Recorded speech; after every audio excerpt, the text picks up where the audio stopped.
This is Heliox, where evidence meets empathy. Independent, moderated, timely, deep, gentle, clinical, global, and community conversations about things that matter. Breathe easy. We go deep and lightly surface the big ideas.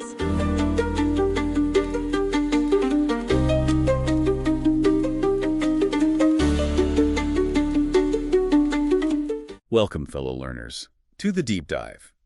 Today, we're plunging into, well, a really thought-provoking collection of insights. It speaks directly to the core of who you are. We're drawing from Ulrich Schaefer's Book of Rights, which is this powerful and deeply personal look at the freedoms we often just forget we have. That's right. And you might hear Book of Rights and, think legal textbook or something. Yeah. But it's far from it. Schaefer really presents it more as a guide for self-discovery. He argues that true rights aren't about threatening others or demanding things from the world. Okay. It's more about encouraging and honoring one another, but critically, starting with ourselves. So our mission here in this deep dive is really to extract those vital nuggets of wisdom. We want to help you understand not just what these rights are, but why they matter so much. Right. And how living them can change things. Exactly. How living them can transform not just your individual life, but also, your relationship with the whole world around you. Okay, let's unpack this then. Schaefer makes a really compelling case here that these aren't just suggestions or nice philosophical ideas. No. They're fundamental aspects of being human, but often buried deep, right, under layers of expectation and conditioning. Definitely. So Schaefer starts by highlighting this fundamental tension. It shapes so much of human society, doesn't it? This pressure on the individual to conform for the collective good. He does acknowledge that, too much radical individualism without respecting basic laws could lead to chaos. Sure, he puts that out there first. But what's fascinating is how quickly he pivots from that. Okay. He immediately emphasizes that if the individual forgets their uniqueness, if they don't contribute from that authentic place, well, society itself suffers. Okay. He warns that when we become just a mass that is no longer corrected by the individuals, that's when you get the great danger of mass action and mass psychosis. Wow, like historical examples. Exactly. Think about some movements, even ones that aimed for something supposedly enlightened or life-enhancing, right? Yeah. But they turned destructive because that individual critical thought was just suppressed. So if we pull that thread, what's the real danger Schaefer's pointing to? When individuals relinquish responsibility for their life in the masses, is it just about, compliance? Oh, it's way deeper than just compliance. He points to all these unwritten rules, good manners, customs, morals, maybe religious commandments. Social stuff. Yeah, the social fabric. He calls them precursors to the laws.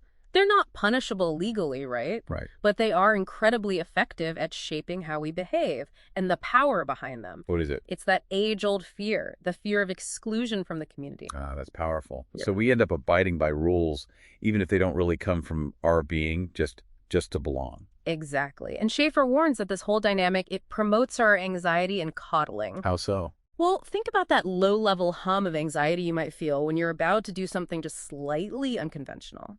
Or how society can kind of coddle us by making sure we don't really have to challenge the status quo too much. Okay, yeah. This conditioning, he says, makes us risk losing the most basic freedoms and rights we have. And even worse, sometimes feeling bad when we express a need for these basic rights. Wow. So it creates this internal conflict, our authentic self is fighting what we think we should be. Precisely. Okay, so that leads us right into his core argument then. Schaefer observes that many people, and this is strong language, almost destroy themselves by distrusting their own inner wisdom, desires, and common sense. They actually start to believe they have no right to the basic stuff of life. Like what? Like the right to love, to grieve, to grow, to change, choose their friends, even to disobey, or just be bored or feel melancholic. It's a huge list. Yeah. And he attributes this profound feeling of guilt not to some, inherent flaw within us, but to something learned and imposed from the outside. The community, often very subtly, indirectly made them understand that violating these expectations would have dire consequences. Social disapproval, feeling like an outcast. It's really powerful emotional conditioning. And he doesn't mince words about the impact. He describes this loss of inner trust as destructive, not just for the individual, but for society too. Yeah. He argues it leaves no room for self-questioning, for originals, for dissenting opinions, no room for the joy of taking risks to break new ground, or rebellion against old, merely adopted values. It sounds like a society that's, frankly, afraid of its own evolution. Totally. And this is exactly where the book's purpose really shines. He says it's an attempt to remind us of the basic rights that allow us to be original, creative people who contribute to the maturing and growth of humanity. Ah, so it's about contribution, not just individualism. Exactly. He stresses that self-realization, genuine self-realization, actually deepens and matures a community, whereas self-realization at the expense of a living community is just selfishness. Finding that balance is key. So the confrontation, as he puts it, is pretty stark then. Either grow or stagnate, mature or be pampered, death or life. And for both. And for both, for the individual and for the community. Yeah. Yeah. So he's not suggesting we just live out every single impulse. No. But that we remember what we all carry in us and can contribute. I remember he shared some really powerful personal stories about this too. Oh, absolutely. He talks about his own experiences, particularly in North American society, which he sees as really deeply rooted in competition and comparison. Right. He describes how that pervasive culture can actually destroy the individual's core, preventing them from living according to who they are. He vividly recalls competing for scholarships in school, and then later his doctoral dissertation being called "Too Creative and Not Analytical Enough." Wow, that's a direct example. Yeah, it's a very personal illustration of society kind of pushing back against that unique individual expression. It really hits home, and he states it so powerfully. The expression of our unique selves is not just important, but crucial. Losing track of that self, for Schaefer, is like a form of dying. It is. And what's also fascinating is how he talks about the evolution of these rights themselves. Oh, yeah. He mentions the book started with, I think, 44 rights and has grown now to 100. It's continuously evolving, just like our understanding of ourselves should be. That makes sense. And then he poses this really profound question directly to you, the listener. There is a whole world inside you that wants to be taken seriously. Do you know it? Powerful question. And he connects this to those ancient debates, are humans inherently evil or inherently good? Right. And he basically argues truth embraces both sides. He says we're capable of anything, of loving and despising, of healing and killing, of destroying and building up, the whole spectrum. So what's the key then? The key is listening inwardly and getting to the bottom of our inner reality. It's about acknowledging our full range, not just the nice parts. Okay, so this book is kind of giving us permission, isn't it? Permission to truly be. Yeah. Let's dive into some of these foundational rights, the ones about our private self, our self-image. Let's do it. The first one, maybe the most foundational, is just you have the right to be yourself. Yeah. And he clarifies this means realizing only you are in charge of your life. Sounds simple. It's simple. Yeah. How many of us really live that way? Exactly. And he builds right on that with the right to think without limits. He challenges that little tempting voice inside, the one telling you that you have no right to live in an unusual way. This isn't about being weird for the sake of it. Right. It's about allowing your internal landscape, your thoughts, to be genuinely boundless. Think how often we kind of self-censor our thoughts before they're even fully formed, just based on what we think others might approve of. That's a huge freedom to reclaim. And then there's this really liberating one, often overlooked. You have the right to make mistakes. Yes. He uses that simple, great analogy of the high jumper. He became a good high jumper because he got up again after every jump. It's such a clear reminder that errors aren't failures. They're stepping stones. Totally. And Schaefer pushes it further, asking, are they still mistakes if they help us to mature and become better people? Good question. Which ties directly into what he calls the right to be awake. He urges you to open your eyes wider. It's about seeing things as they actually are, rather than letting ourselves stay comfortable when, the boat is maybe ready to sink. It implies this responsibility to learn from those so-called mistakes and actually confront reality. Okay. He also gets into something many might not even think of as a right, maybe even see as a weakness. You have the right to do nothing. Yeah. He suggests that doing nothing is often the birthplace of something we least expect. It can lead to new ideas and special insights. Yeah. In a world demanding constant productivity, how radical is that? It's incredibly radical, seriously. Yeah. We're so conditioned to believe our value comes from constant activity, constant It's output. hustle culture. Exactly. But Schaefer suggests this quiet space, this doing nothing, is where real creativity and deeper understanding often bubble up. It's a deliberate pause, Oh, not just laziness. okay. And this connects directly to the right to change. We often feel this pressure to be consistent, don't we? Definitely. But he says, no, you have the right to outgrow these roles you've been playing and redefine yourself. There is always more to you than meets the eye. It challenges that whole idea that we're just fixed entities. So these rights aren't just about looking inward, but about allowing ourselves to evolve, to find clarity in, well, a pretty complex world. And then he makes this fascinating point about our emotional lives. You have the right to feel. Oh, absolutely. He insists your feelings have their very own reality and want to be allowed to live without being translated into an intellectual form. We live in a world that so often prioritizes logic, rationality above everything else, often suppressing our real emotions, right? Modeling it up. But Schaefer says it is vital that your feelings are not overruled by logic. Now, this isn't about being impulsive or letting emotions run wild, but about acknowledging and integrating the rich, vital information our feelings actually provide. It makes us more, well, fully human. Okay, so these internal rights, they naturally shape how we interact with the world, with other people. Schaefer really emphasizes the right to love yourself, and not as like a narcissistic thing, No, not at all. but as the absolute foundation for loving others. He actually says, every genuine act of love for yourself is an act that brings you closer to others. How does that work, practically speaking? Well, it's about really knowing your own value, acknowledging your own needs, and integrating all parts of yourself, including, as he calls them, our inner abysses and our dark side. Messy bits. The messy bits, yeah. When you truly accept and love yourself in that complete way, it frees you from constantly seeking validation from outside. Oh, okay. And this self-acceptance then lets you genuinely accept and honor those complex parts in other people too. It fosters deeper, more authentic connection rather than, projecting your own stuff onto them. Right. He also stresses allowing yourself time for yourself because, simply put, love needs time.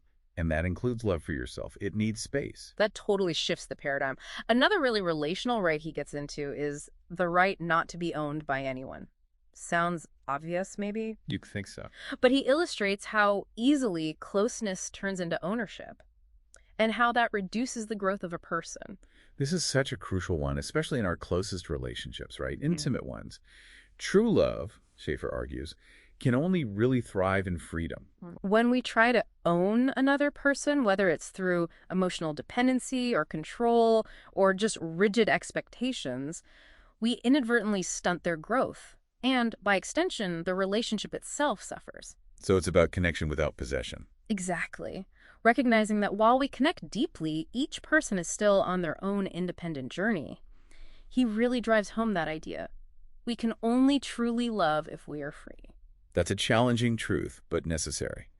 And speaking of challenges, he even talks about the right to disappoint your parents. Ooh, yeah. Especially if they try to keep you stuck in some old image they have of you. This feels like it clashes directly with a lot of traditional expectations. It's a really poignant point for so many people. Parents often have hopes and dreams for their kids, right? But sometimes they're rooted in their own past or their own aspirations. Sure. Schaefer says that sometimes to be true to yourself, to grow, to pursue your unique path, you might have to diverge from those expectations. He frames it beautifully. Be true to them by being true to yourself.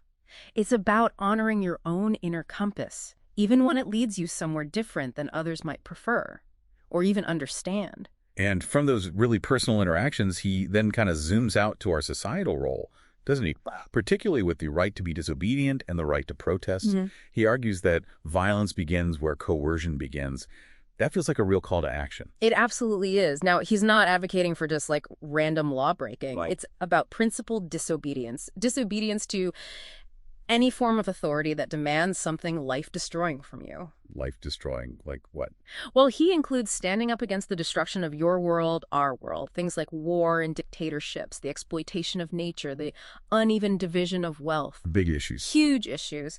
He calls the feeling behind it sacred rage, an anger born not from a desire to destroy, but from a deep love for life and humanity, a force for necessary change when systems become inhumane or unjust. So it's about recognizing when just going along with things becomes Complicit. Exactly that. Complicity. Okay, this expansion from the personal right out to the global, that's a clear thread here. Clear. Let's look at how these rights shape our bigger engagement with the world and maybe its mysteries. One that immediately jumps out in our busy lives is, you have the right to determine your use of time. Oh, yeah. Time. He says it's one of the most precious possessions you have. And think about it.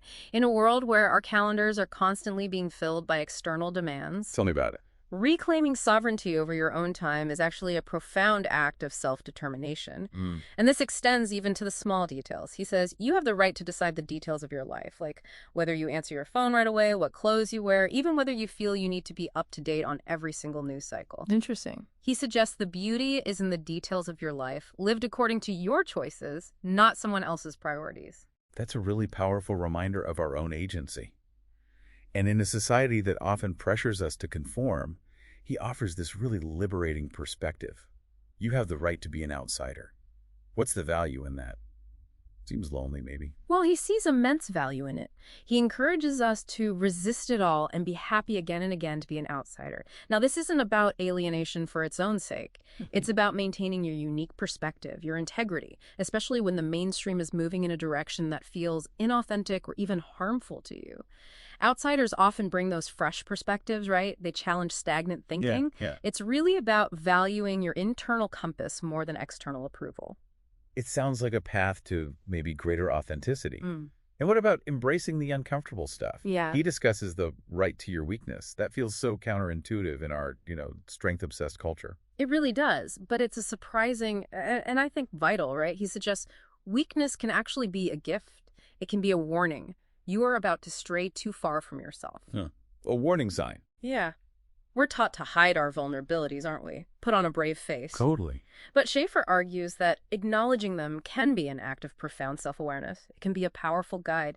It can prevent burnout, encourage self-care, and even, paradoxically, open us up to deeper connection with others who resonate with our shared humanity, our shared fragility. That's a truly profound reframing. And for those really deep philosophical moments, he gives us the right to live your love in life without a why. How do you live without a why, without purpose? Yeah, it sounds strange at first, but it's not really about living without meaning. It's more about recognizing that some of life's deepest experiences, especially love, don't actually require an external purpose or goal to be valid. Okay.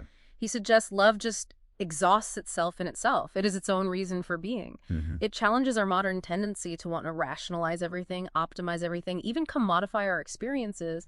For Schaefer, this kind of why-less existence allows for a pure, maybe less burdened engagement with life, especially with love, just letting it be without needing to justify it. So it's about embracing life as it is in all its complexity, rather than constantly trying to fit it into some predefined box or purpose. Yeah. And that seems to lead towards his ultimate point, the right to enter the three levels of the world. What does he mean by that? Indeed. He presents this almost as a culmination of living these rights.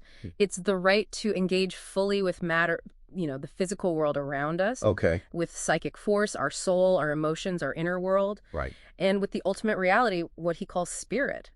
It's about experiencing existence in its absolute fullness, not just intellectually, but viscerally, emotionally, spiritually, allowing us to reach what he describes as a kind of cosmic consciousness. Wow. It's about moving beyond just understanding to truly embracing the immeasurable nature of being itself. Hashtag tag outro. What an incredible journey, really, through these fundamental rights that Schaefer lays out. It's so clear he's not just giving us permission slips to be ourselves. Not at all. He's really challenging us to embrace the fullness, the complexity, and, the inherent dignity of our humanity. Precisely. And he urges us to live these rights sensitively but consistently.